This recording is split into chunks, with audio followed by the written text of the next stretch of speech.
pessoal, tudo bem? Professor Paulo Gereba, de História. Galerinha, nós vamos discutir com vocês hoje um tema que é extremamente produtivo, principalmente para nós maranhenses, o Maranhão contemporâneo. Só que esse Maranhão contemporâneo, por conta do tempo, esse Maranhão contemporâneo que nós vamos observar aqui, na nossa aula de hoje, é o Maranhão do século XX. O Maranhão do século XX. Ou seja, o Maranhão de 1901 a 2000. Analisando, fazendo uma análise muito mais nos aspectos genéricos.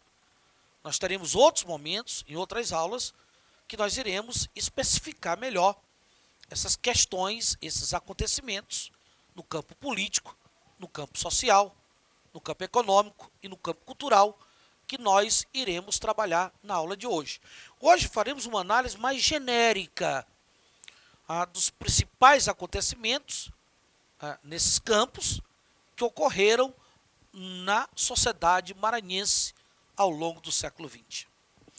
Analisando os aspectos, no primeiro momento, os aspectos gerais, bem genéricos, no campo social e no campo econômico, desse Maranhão no século XX, um dos grandes acontecimentos que nós teremos, já bem no comecinho aqui do século XX, se bem que ele já vem desde o final do século XIX, mas ele também ocorre bem no começo do século XX, é a montagem e, ao mesmo tempo, o colapso do que nós vamos chamar do Parque Fabril Maranhense.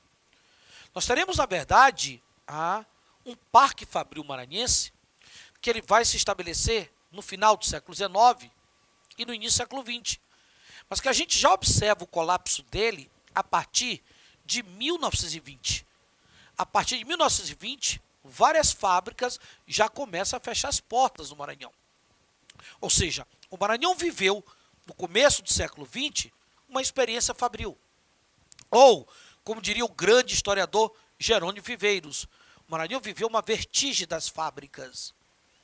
Vai viver um fenômeno conhecido como vertigem das fábricas.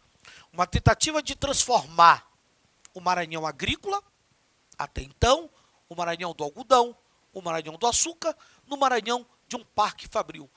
Principalmente um parque têxtil. Um parque têxtil concentrado em 3 cidades. Caxias, Codó e, acima de tudo, a capital, São Luís. Um parque fabril que, a partir de 1920, ele vai entrar em colapso. E um dos principais fatores desse colapso, desse parque fabril, a partir de 1920, com certeza passa pela falta de uma mentalidade empresarial. A falta de uma mentalidade empresarial, aliado a outros fatores de ordem econômica, social, acabam contribuindo para o colapso desse parque fabril a partir da década de 1920. Então, essa é uma das questões que vai perpassar no campo social, no campo econômico do Maranhão no século XX. Uma outra questão também importante, principalmente quando você olha, quando você analisa os primeiros 50 anos do Maranhão no século XX, 1901 a 1950, principalmente aqui, período entre 1901 e 1930, quando você pega os primeiros 30 anos do Maranhão no século XX, nós teremos, na verdade, uma expansão de uma pequena produção. O Maranhão dos primeiros 30 anos do século XX é o Maranhão da expansão de uma pequena produção diversificada, de base familiar. Uma pequena produção com destaque para o arroz, a mandioca, o babaçu, o milho, principalmente o arroz e o babaçu. Uma pequena produção diversificada, uma pequena produção que chegou até mesmo a atender ao mercado europeu. No período entre guerras, a Europa, carente, pelo fato de ter sido atingida pela Primeira Guerra Mundial, a Europa vai exportar alguns desses produtos, dessas atividades da nossa pequena produção de base familiar. Aqui desses primeiros 30, 40, 50 anos do século XX, principalmente os primeiros 30 anos do século XX. Nós teremos, inclusive, a amêndoa de babaçu sendo levado para o mercado europeu no período entre guerras, a amêndoa de babaçu e utilizado como combustível alternativo para lubrificar máquinas no mercado europeu. Então, o Maranhão será sustentado, principalmente nesses primeiros 30 anos, a economia maranhense, com essa pequena produção. Uma pequena produção que nós teremos a presença, certo? Teremos a presença, na verdade, de um campesinato. Observe que esse processo está ocorrendo logo após a abolição da escravidão. O Maranhão chega no começo do século XX, após a abolição da escravidão, com essa pequena produção e a formação do campesinato maranhense. Nesse momento que se destaca a pequena produção no Maranhão, nós temos a formação de um campesinato, a formação do colono, do camponês. Esse colono, esse camponês, formado por ex-escravos, no primeiro momento, que vai ocupar, inclusive, áreas antigas de exportação no Maranhão, ou até mesmo, evidentemente, a presença de sertanejos nordestinos, que vão vir principalmente, vão migrar do sertão cearense, proveniente ali da seca, da crise econômica, da exploração do coronelismo, e vindo para áreas recentemente ocupadas no interior do Maranhão, áreas devolutas, áreas de potencial hídrico, áreas devolutas, de potencial hídrico, de abundâncias de matas de babaçuais, o que vai acabar atraindo esses sertanejos nordestinos, principalmente esses cearenses, que vão fugir ali da crise econômica, da seca, das práticas de exploração do coronelismo, e vão ser responsáveis pela formação desse campesinato maranhense aqui nos primeiros 30, 40 anos do século XX, e que vai atuar principalmente nessa área da pequena produção. Entretanto, se nós analisarmos a situação socioeconômica do Maranhão nos últimos 50 anos do século XX, no aspecto mais genérico, principalmente a partir de 1950, 60, 70, 80, nós teremos a montagem de grandes projetos agropecuários capitalizados, principalmente aqui nos anos 50 e 60. Grandes projetos agropecuários capitalizados.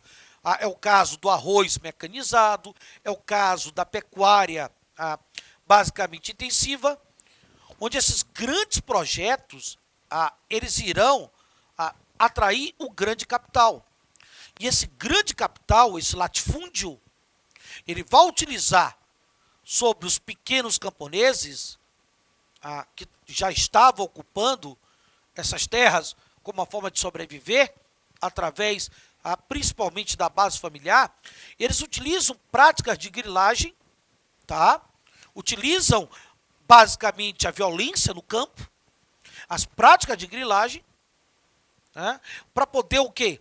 Expropriar, expulsar esse homem do campo e ocupar essas áreas, que a partir de 1950 são áreas que começam a ficar hipervalorizadas, principalmente por conta da expansão do sistema rodoviário, o que vai acabar atraindo, evidentemente, esse grande capital. Esse é um dos fatores que atrai esses grandes projetos para o Maranhão aqui na década de 50 e 60. A hipervalorização dessas terras por conta da expansão do sistema rodoviário, o que vai provocar violência no campo. Apesar da resistência, muitos desses camponeses vão ser expropriados, vão ser expulsos das suas terras, certo? O que vai contribuir para o processo de êxodo rural, e aí futuramente favelização, futuramente a periferização, principalmente das médias e grandes cidades do estado do Maranhão, como é o caso da própria capital, São Luís. E teremos também a implantação de grandes projetos empresariais na década de 70 e 80, como é o caso do projeto Grande Carajás, o famoso PGC, administrado aí pela Companhia da Vale do Rio Doce, que na época era uma estatal, hoje é uma companhia privada, e um projeto basicamente multinacional, o projeto da Alumar, na década de 80. Projetos que também, grandes projetos empresariais, que vão chegar por conta de uma série de vantagens que tiveram. Entre elas, a questão portuária, mão de obra barata, a disponibilidade de energia e barata. Então, uma série de vantagens que tiveram, o que vai atrair esses grandes projetos que vão ainda hipervalorizar essas terras, gerando a violência no campo, a expropriação de comunidades indígenas e de comunidades camponesas que sobreviviam com a agricultura familiar no interior do estado. Ok? Além dos impactos ambientais que esses grandes projetos vão trazer. Projetos que, como é o caso da Alumar, que vieram numa expectativa de gerar milhares de empregos para os maranhenses, mas que, na verdade, acabaram gerando bem menos do que a expectativa que se criou na época, inclusive, da execução da Alumar. Então, esse é o Maranhão no campo socioeconômico. Né? Essas três questões, essas 4 questões aqui, né, vão estar presentes na ordem socioeconômica do Maranhão aqui do século XX. Mas quando você analisa o aspecto político, no campo político, um dos principais fenômenos que vai acompanhar a política maranhense ao longo do século XX, desde os primeiros anos ali da República, com certeza é a oligarquização da política maranhense. Essa foi uma das grandes marcas do Maranhão contemporâneo no século XX. O Maranhão contemporâneo no século XX, politicamente falando, é o Maranhão da oligarquização. Grupos oligárquicos vão se perpetuando no poder. E isso se observa, inclusive, desde ali do final do segundo reinado e no comecinho da República. Observa que no primeiro momento, a montagem dessa oligarquização política no Maranhão se nota logo nos primeiros tempos da República. Nos primeiros tempos da República se observa isso. Durante a chamada Primeira República Brasileira, a República do Café com Leite, a República Velha, no primeiro momento nós temos o quê? A montagem ali do grupo oligárquico de Benedito Leite. Apesar de sabermos que vai predominar, em termos basicamente de oligarquização na Primeira República, vai predominar o grupo de Urbano Santos, onde Benedito Leite foi um representante das chamadas oligarquias dissidentes ali da monarquia. Benedito Leite tinha uma ótima relação, pelo menos no início, com o poder central, com o poder federal. A gente percebe isso no começo da República, pelo menos bem no início da República. Repare que o Benedito Leite ele vai fazer parte da junta provisória do Estado, que foi indicada pelo governo federal. Então, que mostra que ele tinha uma influência junto ao governo federal, ao poder central, bem no início, basicamente ali da República Velha. Benedito Leite, que foi um articulador político partidário. Ele articulou o chamado Partido Federalista, no início da República, que foi a união entre os chamados partidos católico, constitucional e nacional. Então, essa articulação partidária, essa ligação com o poder central, essa posição que Benedito Leite ocupou no governo do Estado do Maranhão, no início da República, isso são elementos importantes para legitimar a ideia de que nós estamos falando de uma oligarquia em torno do nome Benedito Leite. Quando você observa, por exemplo, a questão do Urbano Santos, que esteve muito mais presente na chamada República do Café com Leite, Urbano Santos, que foi um representante da política dos governadores, foi um grande representante das práticas do coronelismo, na chamada Primeira República Brasileira. Urbanos era um representante oficial da política dos governadores. Né? A política que oligarquizou a estrutura de poder na Primeira República Brasileira. A política dos governadores, que é uma política sustentada pelo coronelismo, uma política sustentada pelo voto do Cabresto, uma política amparada basicamente pelo café com leite, pelas oligarquias mineiras e paulistas. Então, Urbano Santos era um representante. Urbano Santos tinha ligações diretas com os principais latifundiários do interior do estado do Maranhão. Ou seja, ligação direta com os coronéis no interior do estado do Maranhão. Além de usar um instrumento da repressão sobre os movimentos sociais. Né? Ele usa também a repressão sobre movimentos sociais que ameaçam, evidentemente, as suas práticas oligárquicas, como, por exemplo, a violência sobre a Revolta da Mata. Então, observe que essa relação de Urbano Santos com o poder central, essa ligação com os coronéis, a estrutura de repressão sobre os movimentos sociais, isso torna o Urbano Santos, na verdade, são características que sinalizam como o Urbano Santos sendo um grupo oligárquico. Então, nessa Primeira República, nós vamos destacar Benedito Leite, bem no comecinho dela, e principalmente a figura de Urbano Santos. Mas quando você fala, por exemplo, dos dois principais representantes da estrutura oligárquica da política maranhense do século XX, nós temos aqui Vitorino Freire e Sarney. Vitorino e Sarney que representa um momento de consolidação, certo, da estrutura oligárquica no Maranhão, ou na política maranhense. O Vitorino Sarney, que alguns autores chegam a defender, como é o caso do professor Wagner Cabral, da Universidade Federal do Maranhão, né? Em um dos seus artigos, ele escreve que a chegada de Sarney ao poder em 65 e a saída de Vitorino representa para a política maranhense se trocar 6 por meia dúzia. Então, a partir daí você observa que o vitorinismo e o sarneísmo, o vitorinismo que se destacou na política maranhense de 46 a 64, o sarneísmo a partir de 65, o vitorinismo e o sarneísmo, eles têm, evidentemente, pontos semelhantes. Quando você fala da oligarquia vitorinista, da oligarquia sarneísta, nós estamos diante de dois grupos oligárquicos que têm pontos semelhantes. Quando o Wagner Cabral sinaliza para a ideia de que a chegada de Sarney ao poder e a saída de Vitorino é se trocar 6 por meia dúzia na política maranhense, ele está sinalizando para o quê?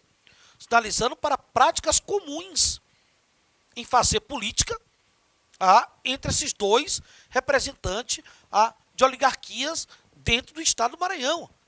Por exemplo, as estratégias e alianças momentâneas, tanto Vitorino como Sarney vão utilizar essa prática política para poder ter o controle da máquina estatal.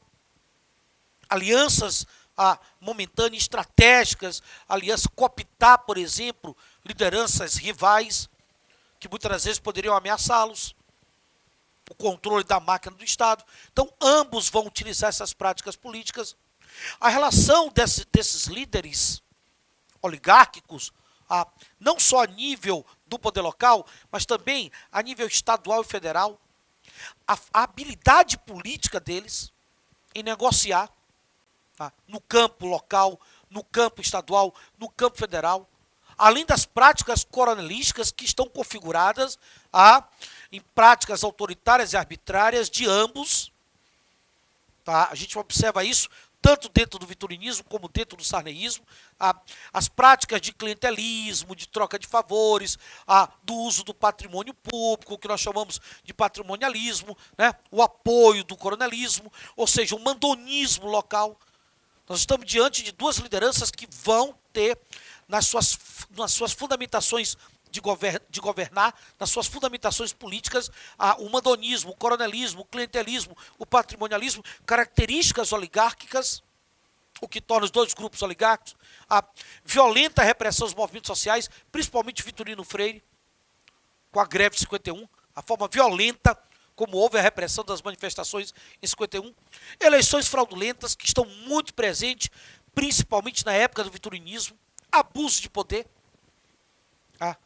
que na verdade é comum, até porque lembre-se que o sarneísmo, ele representa os interesses de um grupo político autoritário que lhe ajudou a chegar no poder em 65 como governador do estado, que é o grupo basicamente ali da chamada ditadura civil-militar no Brasil.